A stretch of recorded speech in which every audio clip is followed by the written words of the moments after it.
All right, in that case, I'm gonna have to explain. All right, the first dip just warms up the inner candle so I can work with it along with the layers. After the first dip, everything goes on pretty fast. It usually takes about 3 minutes to get the colors on, and then I gotta cut it right away. I go by how rounded the edges get.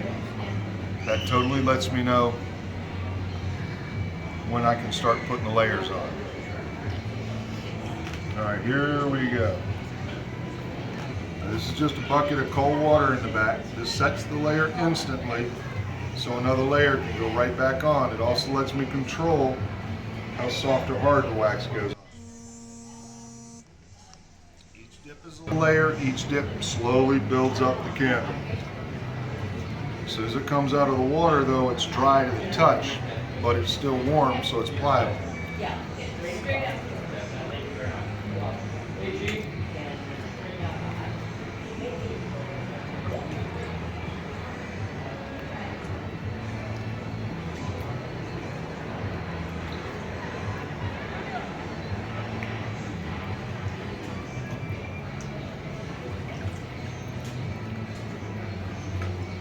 Really, if you got questions, just ask.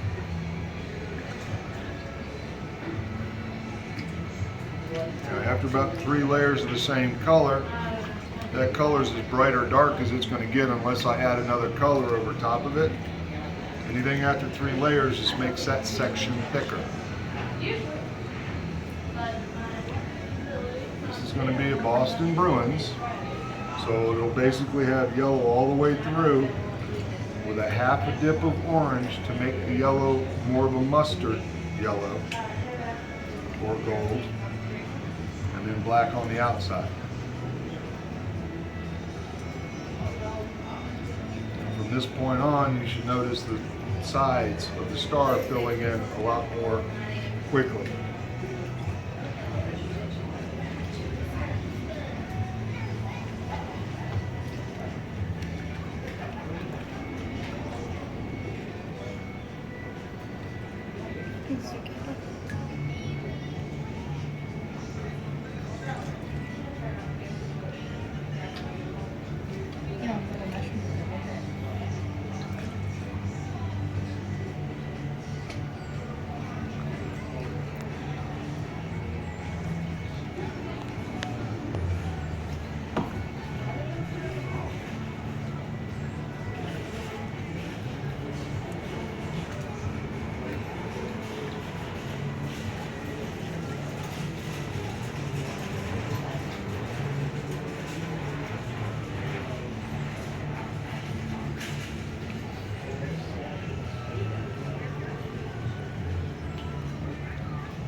We don't want to put a full strength orange on because then it would look like a Redskins gold, which is a little bit too strong.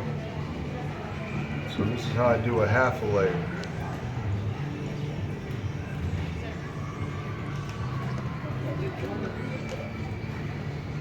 All right, and then the key to the whole process is the white.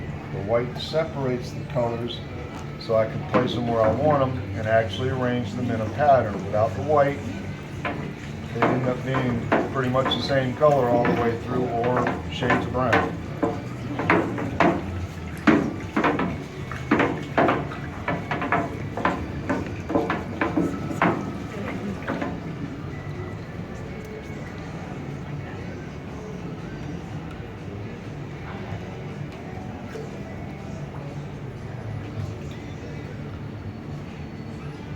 Usually one layer of white will sufficiently separate the colors without really making itself that noticeable in the pattern. Anything after that kind of acts as a spacer or a highlighter.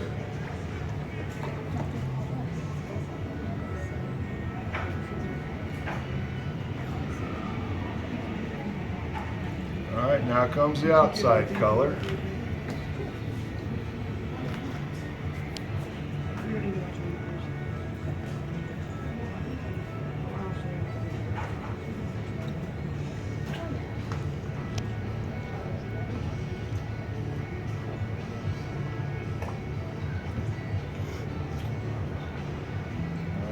Once the layers have been built up, the wax is like Play-Doh for about 10 minutes. This size holds the heat about maybe 15. But everything's got to be done while it's still warm.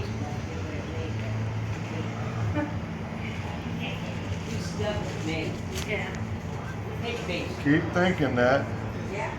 Alright, now this just melts the residue of wax off the blade so I can wipe it clean and start off with a good sharp edge.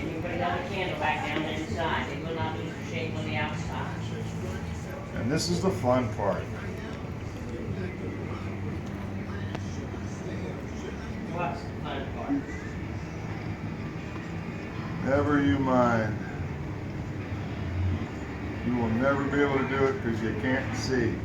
Well, the fun part for me is to see you work.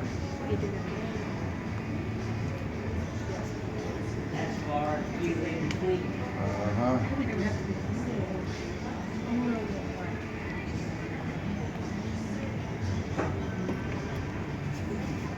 And then anybody that didn't catch this yet, the colored wax that makes up the design is a high melt point wax. So when you go to burn these, they'll burn a hole out in the middle that you can put another candle back into, so you don't lose the shape. You can use them over and over again.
Anytime anything goes on the front, it needs to go on as soon as possible because it's got to be, no matter what it is, it's got to be pressed into the wax while the wax is still real soft.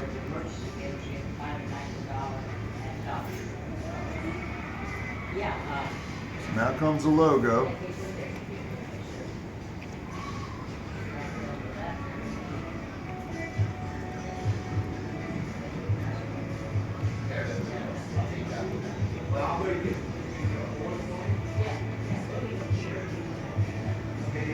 There's the logo.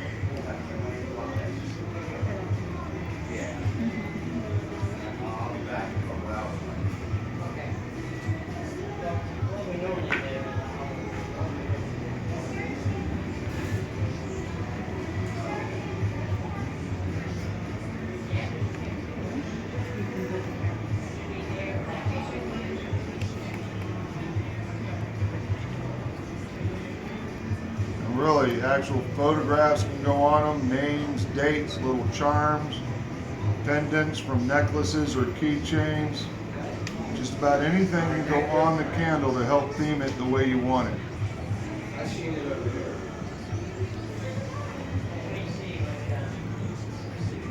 See it? I know it's there. What do they look like? Orange and black.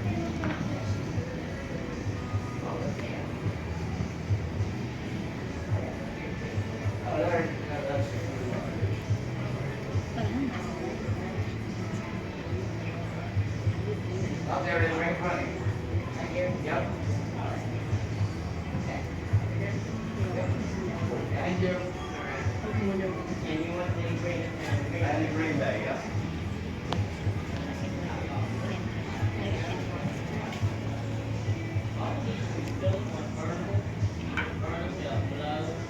Alright, for the most part I use two knives to do just about all the carving. The straight knife does the flat cuts, and then I switch to a bent knife,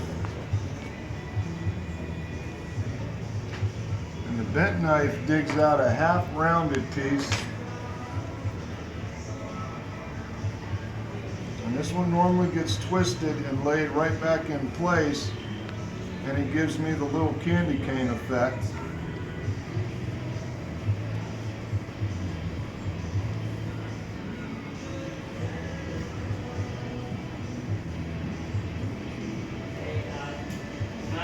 Uh-huh. I'm gonna need a green bag. Okay.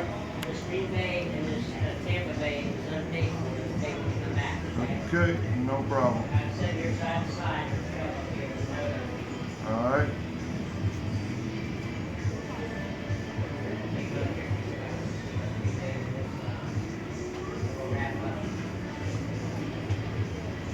All the candles are hand carved, all of them refillable and burnable. You can burn them, they'll glow, and then they won't lose their shape on the outside.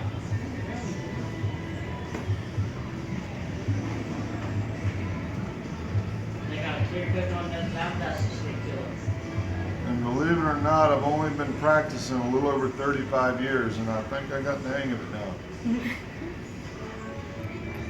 Yeah, that's pretty good, more than 35 years. Can't beat that. If you don't see a color you want, I can have you one specially made and no extra cost, and your 3 or 4 favorite colors. All the candles are hand carved, all of them are refillable and burnable. They will not lose their shape on the outside. You can burn them, they'll glow, and you can put a taper candle or emergency candles back down the inside. All right, now depending on what it is determines If you don't see a how color I you want, I can have you one etch specially out around made. it to highlight No extra it. cost, and your favorite colors, and they So start out pictures and at helmets and $35. things like that are always a little different. And it depends on how much blank space I have around it, but whenever I do put something on the front, there's always some blank space around it. So I come along with a little ceramic tool.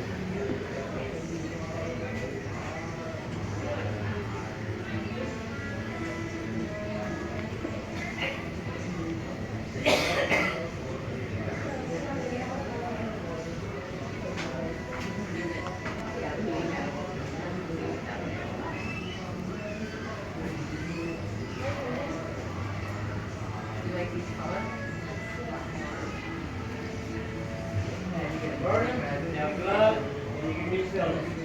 And you can see how much better it looks with just a few little notches taken out. All right, and then I trim the top and the bottom. This will clean the top up from where the wick's rubbed against the sides.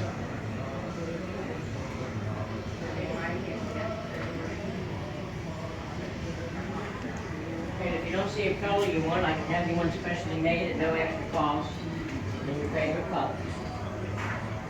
If I have a great time here today. This y'all's first time here?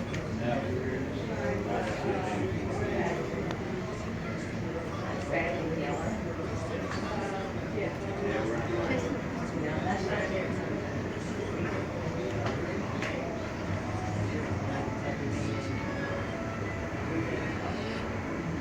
Alright, now when the drips get cut off, if they're long enough and soft enough, this is where the mushrooms come from.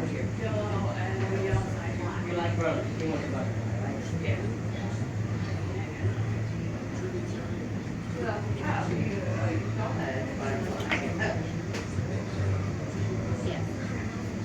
Got a little face. But this is how the mushrooms get their color, and this is done. The more variety of inside color, the more psychedelic this looks. I'll make one. Yeah, if a mushroom gets made off of it, it's got to be done right after it's cut off. But I want to make sure it sits straight. I do not want to have to trim it once I put the finish on.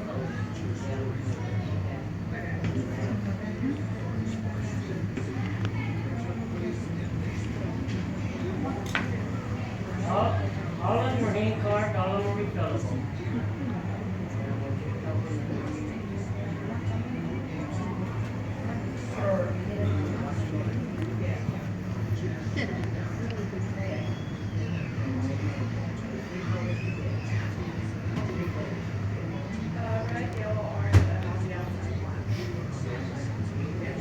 Okay. Now, the only way to evenly warm the wax is to soak it in the last color for a few seconds. So if I'm in the middle of dipping the colors, I can hang it up and almost let it get hard as long as it doesn't pass a certain point. Then I can come back and soak it, warm everything up evenly so I can finish it with no problem. But once the first cut's made, it's get it done or lose it. How many do you want to make it out here? 3 for this young lady. Okay, I got one coming home at DVD, so she can watch it. Now, Right now? yeah, that would be a safe time. I like 15 minutes, but Yeah, you would. You're unrealistic as far as the time goes, though. Like Angie. I think you can make it in 5 minutes. Uh-huh. That's why you like Angie.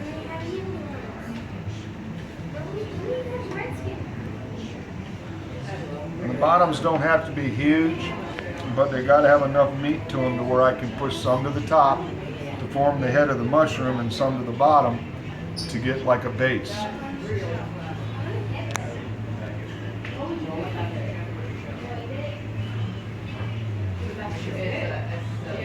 And then we bring the drips out as like a little base. Michael, look, here's Packers.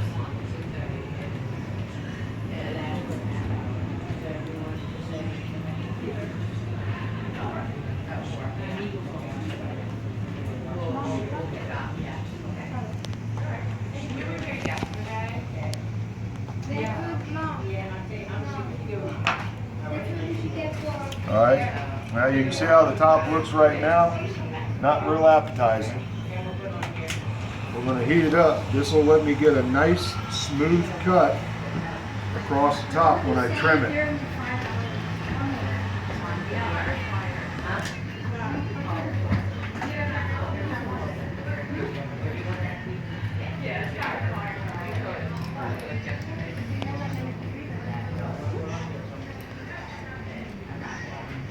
And these are kind of like fingerprints because of how they're cut off and shaped.